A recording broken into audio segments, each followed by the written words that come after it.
Selamat pagi bagi kita semua warga jemaat GKPA dan simpatisan dimanapun berada. Kita jumpa kembali pada hari ke-227 2024. Sebelum kita mulai karya aktivitas kita untuk Tuhan, marilah kita mohon hikmat bimbingan Tuhan, kita berdoa. Damai sejahtera Allah yang melampaui segala akal, itulah kiranya yang memelihara hati dan pikiranmu dalam Kristus Yesus Tuhan kita. Amin.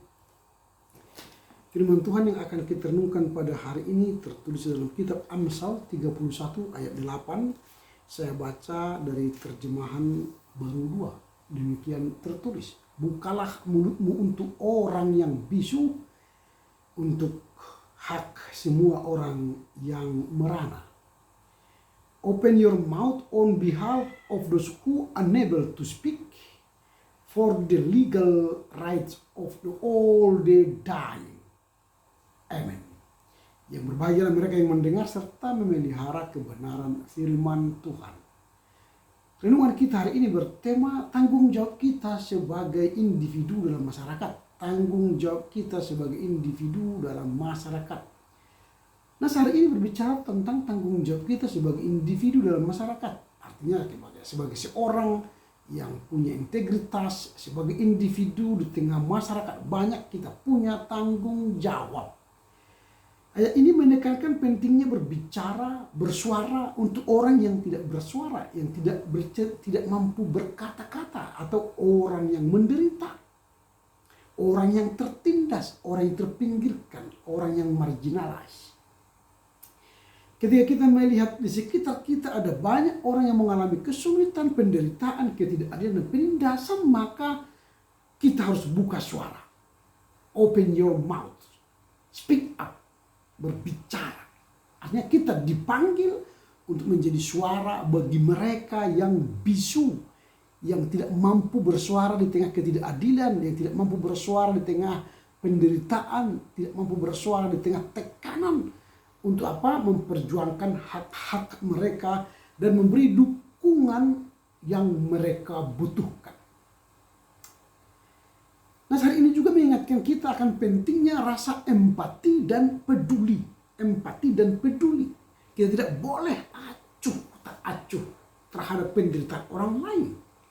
Sebaliknya, kita harus membuka hati dan pikiran kita untuk memahami situasi mereka. Tidak hanya berhenti pada memahami situasi mereka, tapi berusaha untuk membantu dengan cara nyata. Berusaha untuk membantu dengan cara nyata. Ini bisa berarti berbicara di depan umum tentang isu-isu yang mereka hadapi. Memberikan dukungan moral atau bahkan terlibat langsung dalam tindakan sosial untuk membantu mereka. Dengan membuka mulut kita, kita berbicara, kita gunakan mulut kita sebagai alat menyampaikan keterbisuan orang lain, maka kita tidak hanya memenuhi panggilan moral untuk menciptakan perubahan positif dalam masyarakat, tetapi tindakan kita, suara kita akan bermakna mengubah situasi, mengubah paradigma untuk empati menolong orang lain.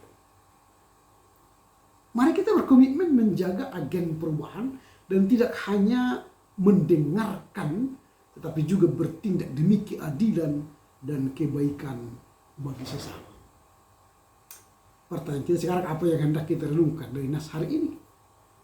Nas hari ini memberikan poin-poin penting untuk dapat kita renungkan. Yang pertama, kepedulian kita terhadap orang lain.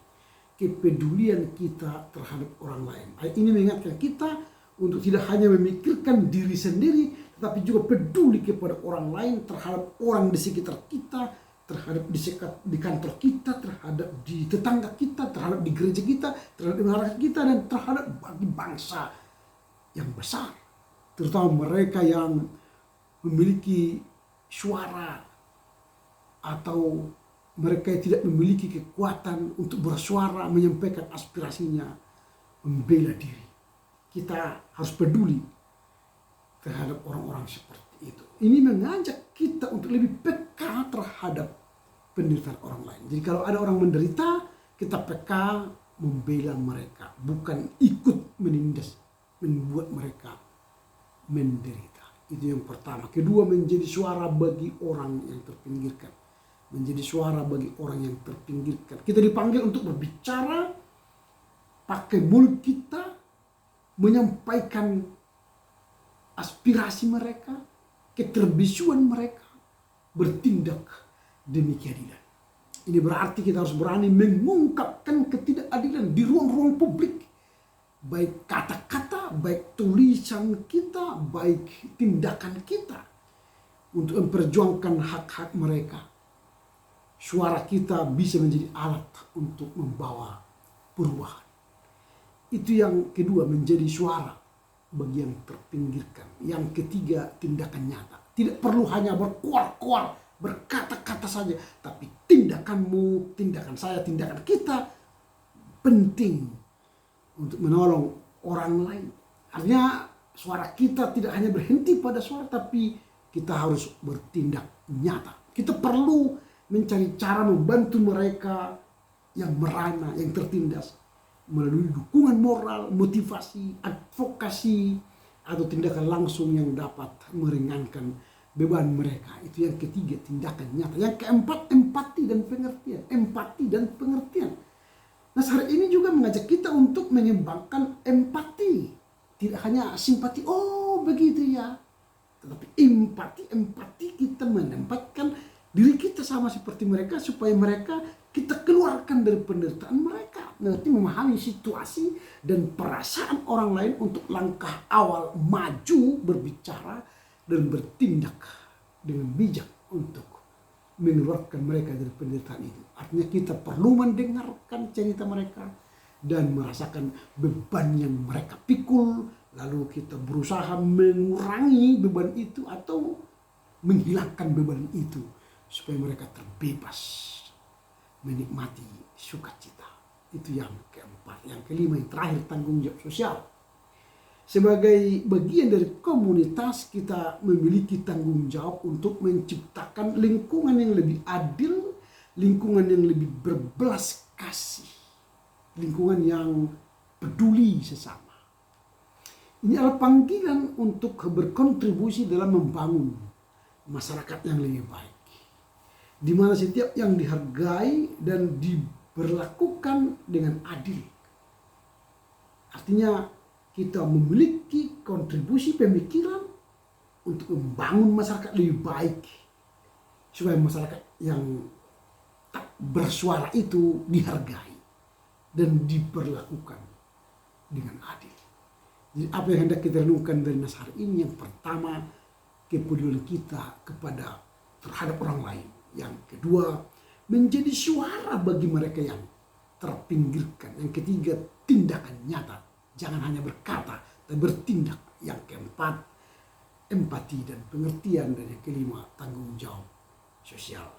Karena itu dengan merenungkan ayat ini, kita diingatkan untuk tidak hanya menjadi penonton, tetapi kita harus hadir dalam kehidupan orang lain, kehidupan nyata, dan menjadi pelaku, bersuaralah untuk memperjuangkan keadilan dan ketidakadilan bagi semua orang. Amin. Kita berdoa. Terima kasih Bapa. Firman-Mu hari ini mengajar kami untuk mampu bertanggung jawab sebagai individu dalam masyarakat untuk menyuarakan ketidakadilan. Dan tidak hanya menyuarakan, bertindak nyata dalam masyarakat, memiliki rasa empati dan punya tanggung jawab sosial untuk membebaskan orang dari penderitaan sehingga bebas dan mereka menikmati kehidupan dengan baik. Terima kasih Bapa. Mampukan kami mengerti, memahami firman-Mu serta melakukan dalam kehidupan kami sehari-hari. Amin. Selamat berkarya untuk Tuhan. Tuhan Yesus memberkati. Horas, horas, horas.